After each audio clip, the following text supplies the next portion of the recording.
Winston Churchill once said very wisely, you can always count upon the United States to do the right thing after they have explored every other option.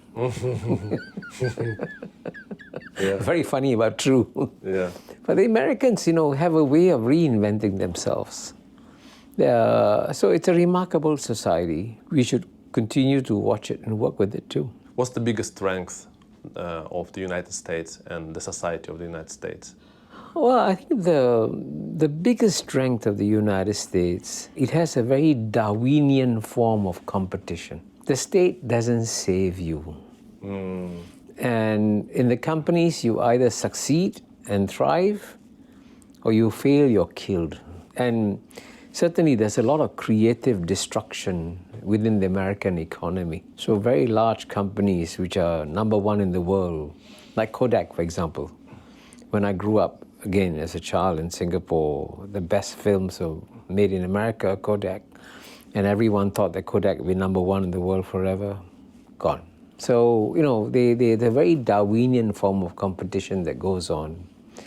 And I think that explains the vigor and strength of the American economy. And I think it's very different from the way it is in Singapore. Like Singapore is kind of capitalistic, but also socialist society. And America is like truly, truly capitalist, like individualistic. Oh yeah, definitely. I mean, in Singapore, I studied philosophy, and my master's thesis did a comparison of the concepts of freedom and equality in the writings of John Rawls and Karl Marx.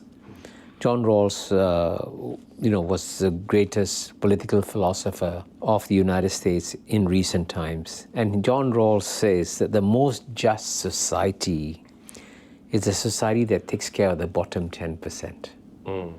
And sadly, even though Rawls was a very successful philosopher in the United States does a very bad job taking care of its bottom 10%.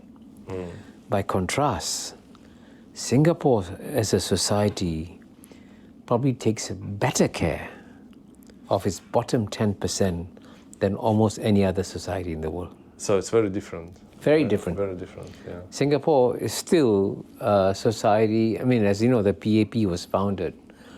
The ruling party of Singapore was founded as a democratic socialist party. And the government is very, very committed to providing a safety net for everybody. And that's why in Singapore, most people enjoy access to good housing, good healthcare, good education, good infrastructure, good employment.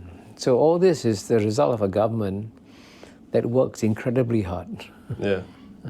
Do you think this safety net kind of prevents Singapore maybe, or young Singaporeans from being truly entrepreneurial and risk more?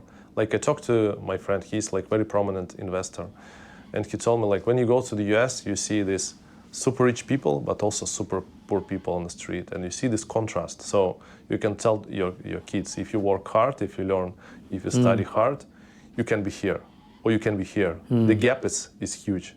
And in Singapore, it's not like that. Well, you're absolutely right. That's exactly that's the contrast between the United States and Singapore, that we certainly take better care of people who are failing than the United States is. And it's also true that young Americans are much more entrepreneurial and much more driven than young Singaporeans.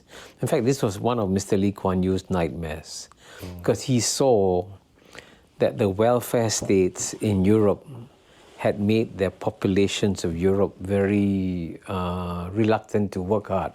Why should I work hard?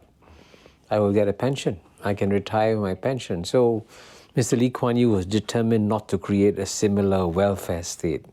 And that's why in Singapore, for every government service, the government insists on co-payment, so that you never get anything for free. If you get something for free, there's overconsumption. So that principle of co-payment, I think, is very important. So it ensures that any welfare services and not abused and overused like the British healthcare services are. So it's maybe somewhere in the middle between Europe Yes. and America, right? That's right. It's somewhere. It tries to be somewhere in the middle between Europe and America.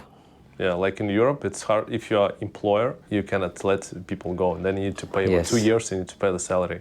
In the US, it's like that. So That's you're right. gone. Yeah. What I found shocking in the US is that I met somebody at a cocktail party.